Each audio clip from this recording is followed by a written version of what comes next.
All right, hello everyone. The lesson today is going to be a quick lab.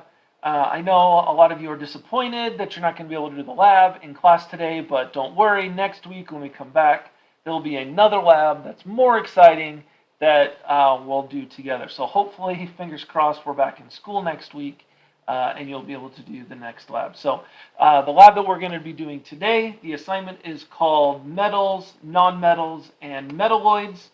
Um, if you remember our story from a couple weeks ago, uh, our company makes cans. They have a tin base, and then a steel base, and then the steel is plated with a thin layer of tin. Because of problems with our tin supplier, we're looking to see if there's something we can use besides tin to make our cans. So we talked a few days ago about different properties that are probably going to be helpful in whatever we choose to replace the tin. Today what we're going to do is we're going to look at several different, or I should say four different substances, compare them to tin, and see if we can find any patterns or trends in the periodic table that will allow us to find a suitable replacement for the tin. Um, so we'll talk more about finding those patterns and trends when we come back next week. So let's go ahead and get started. It would be very, very, very helpful for you if you had your paper or you had your assignment open for you in another tab or another window so that you can be filling this out as we go. So let me go ahead and introduce the different substances to you. So the first thing we have here, this is zinc. So zinc is an element on the periodic table. Its symbol is Zn, and this is zinc. Our next one is magnesium. We've talked about magnesium. We've used magnesium as an example in the past. So this is magnesium ribbon is what we have here. The next one that we have is sulfur. So this right here is going to be sulfur. It's this yellow solid right here. And then the next one, the last one we have is, where did I put it? Is carbon. So this is carbon. This is charcoal powder, which is just pure ground up carbon. Also, for our carbon, for some of the things we're going to do, to make it a little bit easier, I have these sticks of carbon. This is graphite, and these are just, instead of a powder, it's just this very thin stick, this very thin rod. If this looks familiar, yes, this is exactly the same stuff that you put into your pencils. So that is also carbon. So that's graphite, like I said, which is just pure carbon. So the first thing we're going to do is when we look at these is we want to look and talk about its luster. How shiny is it? Is it shiny or is it not shiny? So if we look at the first one, zinc here, is zinc shiny? If we look at it, let me just pick up one piece here and we look at it here, I would say that yes, zinc is shiny. Okay, definitely shiny. So yes, zinc has luster. Here's a little piece. I broke off a little piece of the magnesium. If we look at that,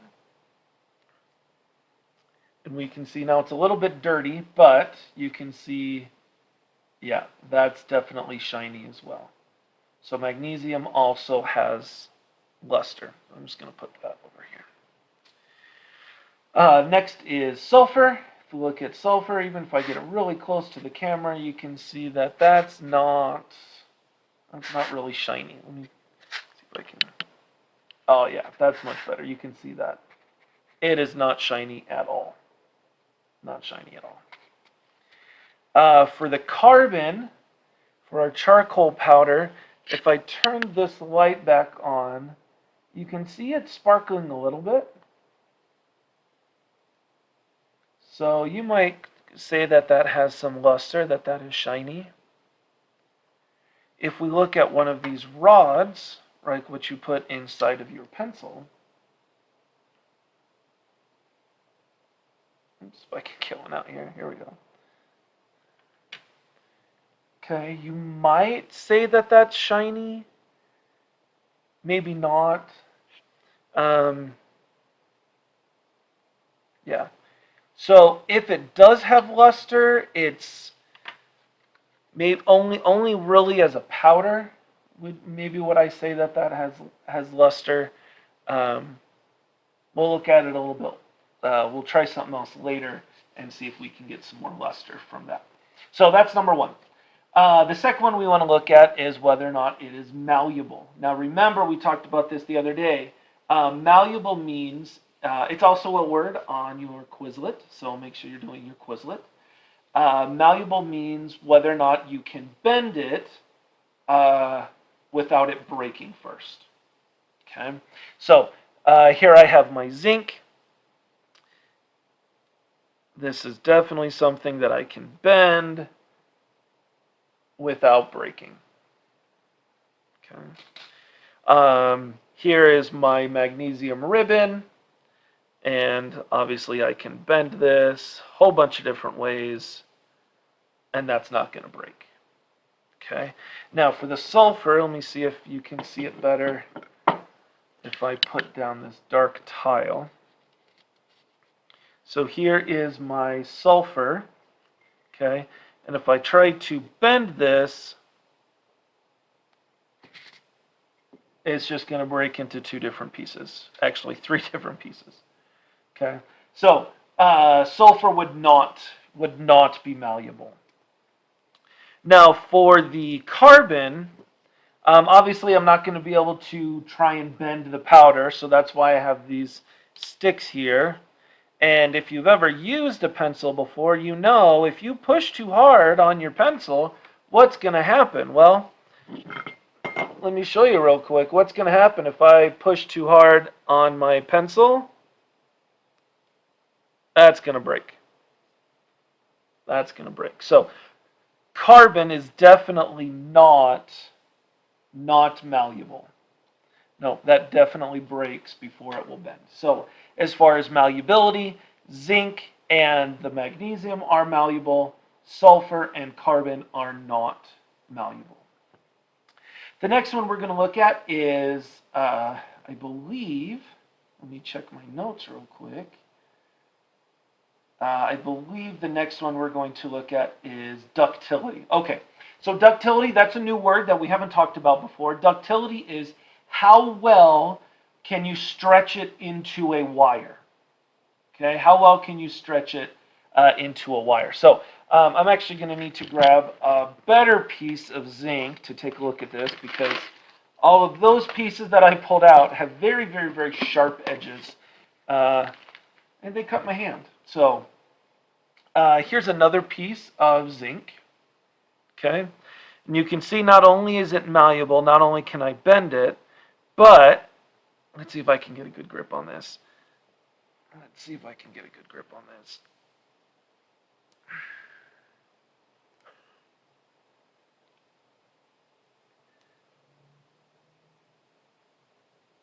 Okay, I don't know how well you can see that. Maybe get it a little bit closer, but right here in this section, I did stretch it a little bit. Like I said, I don't know how well you can see that. I probably need a good pair of pliers to help me pull that apart, because like I said, look at some of these edges. They're very, very sharp. And it's hurting my hands. But yes, zinc is going to be ductile. Same thing if we look at magnesium. Again, I don't know how well you're going to be able to see this, but I am able to stretch it at least a little bit. Like I said, probably a good set of pliers is going to help me out there, but magnesium is going to be ductile. For our sulfur, if we look at our sulfur here, let me grab one of the bigger pieces. There we go. Grab one of the bigger pieces, and as I try to stretch, yeah, see, I can't even grab it to stretch it before it breaks. So sulfur is not going to be ductile. Okay. And then for our carbon, Again, I'm going to use one of these sticks for your pencil. As I try to pull this apart,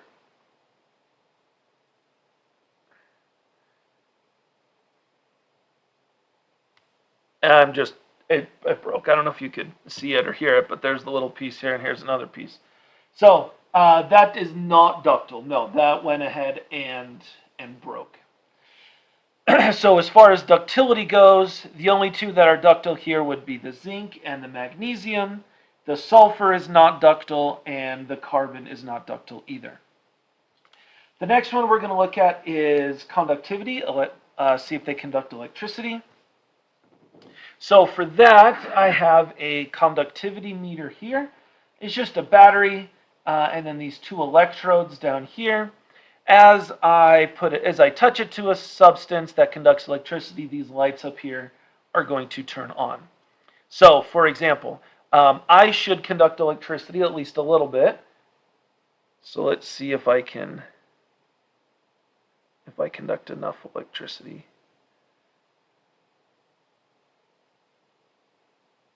Nope, apparently I'm not conductive enough today. But let's go ahead and look at our zinc. So we'll try that one first. So as I touch this to my zinc, okay, those lights are turning on, which tells me that, yes, zinc does conduct electricity. Okay. If we look at our magnesium here, as I touch this to my two electrodes, okay, it's lighting up. So again, magnesium is going to conduct electricity. If I touch it to a piece of sulfur, okay, those lights are not turning on, so that is not going to conduct electricity. If I do the carbon, now this time I'm going to use the carbon powder here, the charcoal powder. As I put my electrodes in there, it is conducting electricity. Not as well as the zinc or the aluminum. I don't know if you can tell, the lights aren't as bright as they were, but they are lighting up, so it is conducting some electricity. All right, so for electrical conductivity then, the zinc did conduct electricity, the magnesium conducted electricity, the sulfur did not, and the carbon did, excuse me, the carbon did at least a little bit. Not as well as the zinc or the magnesium, but it did conduct electricity. All right, for this last one, I'm going to go ahead and turn my camera around a little bit here. So you can see over here, there we go, I've got some hot water. What I'm going to do is I'm going to take each of these different substances. So I'm going to start with zinc. And I'm going to take it and I'm going to put it in the hot water for 20 seconds. Now remember we talked the other day that everything eventually, if you give it enough energy, is going to conduct heat. Everything is going to get hot. But what we want is we want something that's going to conduct heat very well. And so we want to see after about 20 seconds if it's hot. If it's hot after 20 seconds, then we'll say it does conduct electricity or heat. If it's not hot after 20 seconds, we'll say that it doesn't conduct heat, at least not well enough. So I'm going to take my zinc first. I'm going to put this in here. We're going to wait 20 seconds. So 1, 2, 3, 4, 5, 6, 7, 8, 9, 10, 11, 12, 13, 14, 15, 16, 17, 18, 19, 20. So I'm going to go ahead and take this out of the hot water, shake off some of the excess water, and then put it in my hand. And yes, that is very, very, very hot. Very hot. So zinc would conduct heat. Next, I'm going to use this little piece of magnesium ribbon. I'm going to fold it up just to make it easier to hold in the tongs, and it folds because it's malleable. So now I'm going to put this in the hot water here. 1, 2, 3, 4, 5, 6, 7, 8, 9, 10, 11, 12, 13, 14, 15, 16, 17, 18, 19, 20. All right, so now I'm going to take this out, shake off all the extra water, put it in my hand and see. Yes, that is hot. Not as hot as the zinc, but it is quite warm. All right, next is my sulfur. So I'm going to take this tiny, tiny little piece of sulfur here. I don't even know if you can see that. There it is. There's the piece of sulfur. And I will put it into the water. 1, 2, 3, 4. This is the most exciting part of the video, isn't it? Listening to me count. 11, 12, 13, 14, 15, 16, 17, 18, 19, and 20. All right, shake off the extra water. Put it in my hand. You see. Nope, that is not. No, that is not hot at all, not even a little. And it's falling apart in my hand. All right, last we have our carbon. So I'm going to use this stick here. Again, same as what you would put into your pencil. I'm going to take this and put it into the hot water. Try not to break it. All right. 1, 2, 3, 4, 5, 6, 7, 8, 10, 11, 12, 13, 14, 15, 16, 17, 18, 19, and 20. Take it out, shake off the extra water, put it in my hand, and see. No, that is not even a little bit warm. So, for our last test to see if it conducts heat, we have the zinc and the magnesium do conduct heat, sulfur did not conduct heat, and carbon did not conduct heat either. All right, so that is the lab. That is the activity. Oh, just kidding. Almost done. There is one more thing we need to do. We need to compare it to tin. So I've got a sample of tin here. So let's take a look at tin and see how it compares to everything else that we looked at today. So first off, is it shiny? Again, I'm going to put this on this tile here, turn this light on, and we'll see if it's shiny, and yes it is. So tin has luster, pretty good luster too. Is it malleable? Now, because I only have these little pellets of tin, it's going to be a little hard to see if it's malleable or not, but if I can smash it, if I can flatten it without breaking it, then it would be malleable, right? I can flatten it out. So I'm just going to take this little bottle here. I'll take one of these pieces, put it on right here. All right, and I'm going to see if I can flatten it a little bit.